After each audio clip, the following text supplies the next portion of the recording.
ibu-ibu semuanya ya. Alhamdulillah saya akhirnya berkesempatan hadir di sini. Ya, sebelumnya saya hanya mengetahui tempat ini atau apa yang dilakukan oleh Bu Dinar atau teman-teman buku ini hanya lewat virtual aja gitu ya, lewat media sosial, lewat Zoom dan sebagainya. Nah, tadi sudah sedikit diperkenalkan ya tentang saya oleh Bu Dinar. Nah, hari ini kita akan sedikit membahas ya tentang sensory diet itu. Nah, tetapi sebelum saya memberikan ulasan terkait dengan ini, saya mohon izin untuk menyampaikan hal ini terlebih dahulu ya. Uh, jadi ini adalah hal-hal yang perlu kita sepakati bersama ya terkait dengan apa yang akan kita lakukan pada hari ini. Ya, itu tentunya kita harus menghargai waktu gitu ya, dan sebagainya dan mohon untuk atensinya nantinya. Kemudian apabila ada yang merasa nanti pusing-pusing barangkali mual-mual atau tidak enak badan, yang ditahan-tahan ya Ibu. Saya lihat tadi sebelum saya berdiri di sini, saya sempat ngintip-ngintip fasilitas yang ada di situ. Kayaknya ada tempat-tempat yang bisa dipakai untuk istirahat. Kalau ada kira-kira kurang sehat, begitu ya. Barangkali saja, gitu kan? Karena situasi kan kita tidak tahu. Ya. Baik, ya saya lanjutkan tentang topik kita pada hari ini, yaitu saya akan ngomongin tentang sensory diet. Ya. Tapi lagi-lagi sebelum membahas itu, saya ingin perkenalan terlebih dahulu ya, karena kan tak kenal maka tak sayang di Universitas Indonesia. Dulu saya itu adalah peneliti ya, saya masih terapi diploma 3 itu. Kemudian ya seiring berjalan waktu ya lanjut pendidikannya ke pendidikan luar biasa begitu ya, dan saat ini juga berkarir di dosen pendidikan PAUD ya. Nah, kemudian saya akhirnya juga terinspirasi oleh Bu Dinar sebenarnya ya. Dan saya mengikuti jejaknya, akhirnya saya masuk di Universitas Indonesia untuk menjadi dosennya, ahli dosen. Oke, baik, itu saja singkat saja ya perkenalan dari saya. Saya lanjutkan untuk ini adalah tujuan yang kita sebut. Nah, tentunya nanti hal-halnya akan memahami konsep-konsep dasar terkait dengan apa sih sensoris itu. Ini sangat penting sekali ya, karena terkait dengan hal ini, maka nantinya akan sangat berguna sekali kalau ibu-ibu semuanya yang ada di sini memahami tentang sensoris untuk tubuh kembang dari anak.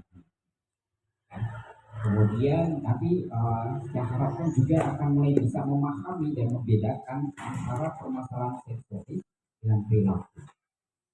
Gitu. Ya, kemudian ada tahapan-tahapan yang lainnya, semoga saja bisa membuat menu-menu diet, gitu ya. Karena topiknya kita pada hari ini adalah sensory diet. Oke, baik. Sebelum saya lanjutkan membahas tentang sensory diet, saya ingin sesinya menjadi lebih interaktif, gitu ya.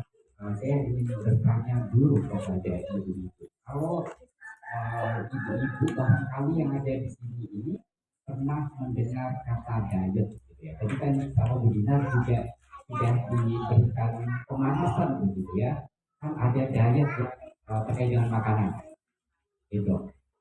Ya.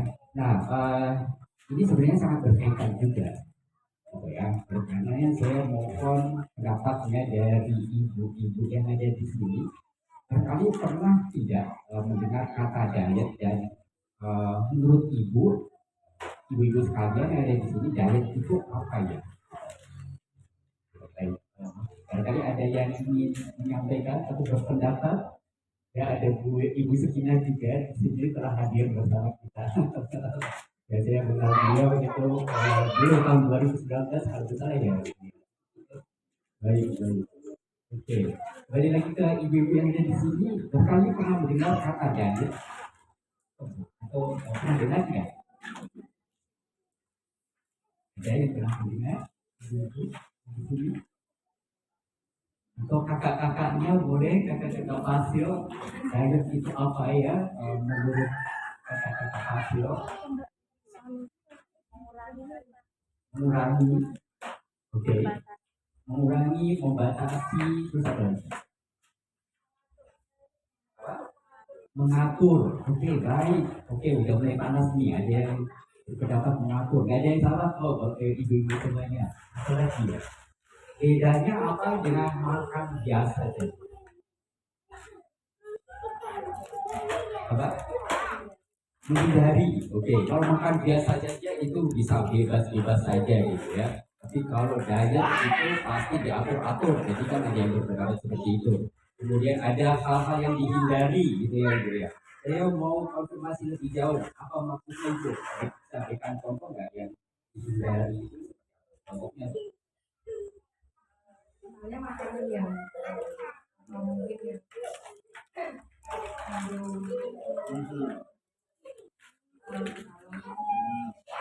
oke, baik. Jadi ibu tadi menyampaikan ada yang dihindari, ada yang menghindari makanan-makanan yang berlemak, gitu ya. Kemudian tepung-tepungan, gitu ya, Bu ya. Barangkali takut jadi gemuk, misalkan, gitu kan. Gitu. Ada lagi yang mau berpendapat, bisa kasih contoh apa sih diet yang biasa kita lakukan atau kita temui sehari-hari? Gitu. Ada yang mau berpendapat?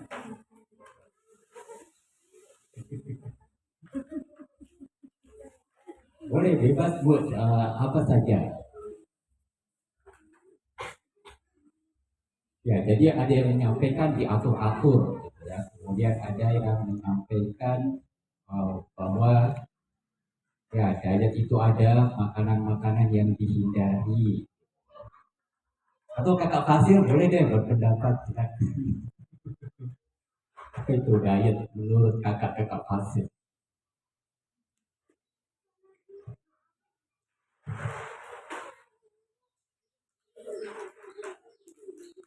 Ada yang mau berpendapat kakak-kakak Fasil?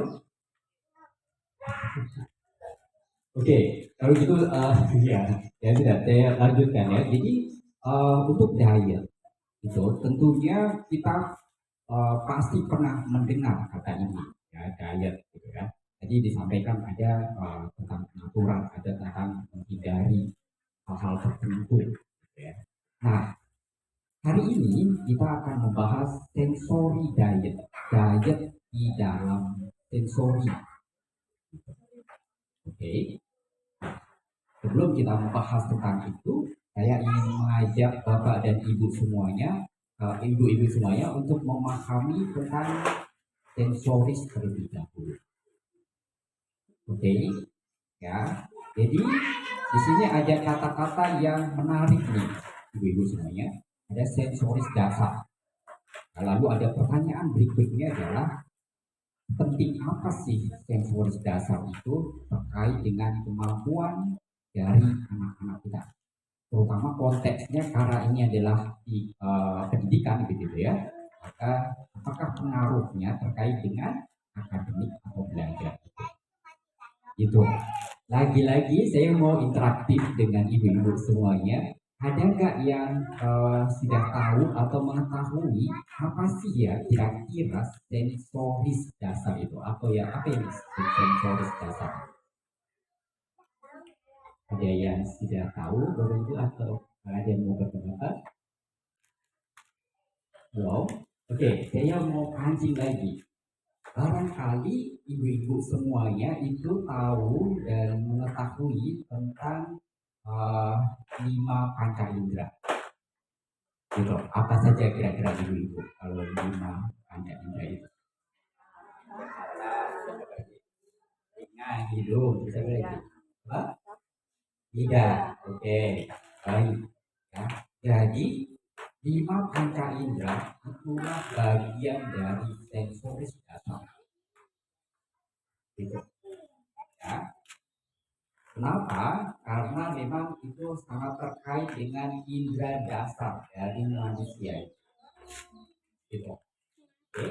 Nah, lalu pertanyaan berikutnya nih, ibu semuanya, penting apa sih kemampuan panca indera itu untuk bertumbuh dan berkembang. Itu kelima sensoris tersebut itu akan saling berkaitan dan saling mendukung, ya. Dan itu benar, ibu-ibu semuanya, ya. Jadi contohnya adalah saya kasih contoh konkret. Ketika kita mau belajar mengenali warna, bagaimana kita akan bisa mengenali warna, identifikasi warna, kalau fungsi sensoris visual kita itu mengalami hambatan. Ya, seperti yang saya sedang pakai sekarang ini kan saya memakai kacamata, ya. Kalau kacamatanya saya lepas, mungkin saya akan lihat muka-muka, maaf ya ibu-ibu ini, muka ibu Ayu semacam kayak gitu, itu burem, kan jelas. Nah, akhirnya oleh karenanya kita akan terganggu. Oke, ya. Nah, begitu juga dengan sensoris-sensoris yang lain. Ya, oleh karenanya bisa dipahami ya ibu-ibu semuanya bahwa sensoris dasar ini ternyata sangat berpengaruh terkait dengan hal-hal seperti ini, kemampuan belajar akademik dasar. Oke, nah saya akan lanjutkan di sini. Jadi kalau kita membahas tentang sensoris, itu akan ada hal-hal yang sifatnya seperti ini. Sensoris itu harus selalu ada stimulusnya, gitu ya. Lalu karena ada stimulus, maka akan ada respon, gitu. Saya ambil contoh konkret, contoh real, gitu ya. Sensoris terhadap sentuhan, gitu. Di mana indranya itu ada di kulit kita, di permukaan tubuh kita, gitu ya. Gitu. Salah satu respon yang akan muncul dari sensoris sentuhan tersebut itu adalah geli, ya, ibu semuanya.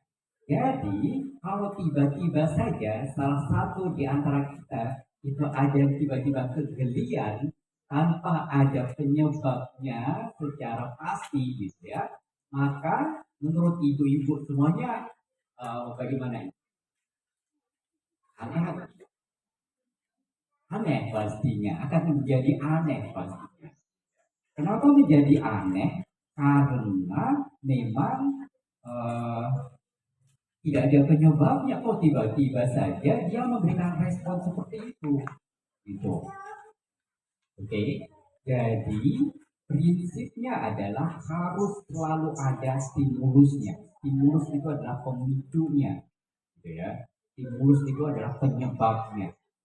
Kalau tidak ada penyebabnya lalu memberikan respon, maka akan menjadi sebuah keanehan. Oke, ya, baik. Nah, kemudian akan sangat terkait dengan yang kedua ini, bahwa dari ibu-ibu semuanya ya, jadi sebab dan akibat, gitu ya. Jadi kalau ada tadi ada stimulusnya, stimulus itu akan menjadi penyebabnya. Ya, karena ada penyebab maka akan muncul akibatnya juga, gitu. Oke, yang kemudian dari respon-respon ini, respon satu dan respon kedua ini, maka akan terdorong ke arah sini. Trial dan error. Trial dan error itu adalah nyoba-nyoba, gitu. Nyoba-nyoba bisa jadi salah, bisa jadi tepat, bisa jadi benar, ya bisa jadi kurang benar, macam itu. Ya, dan kalau ibu-ibu semuanya perhatikan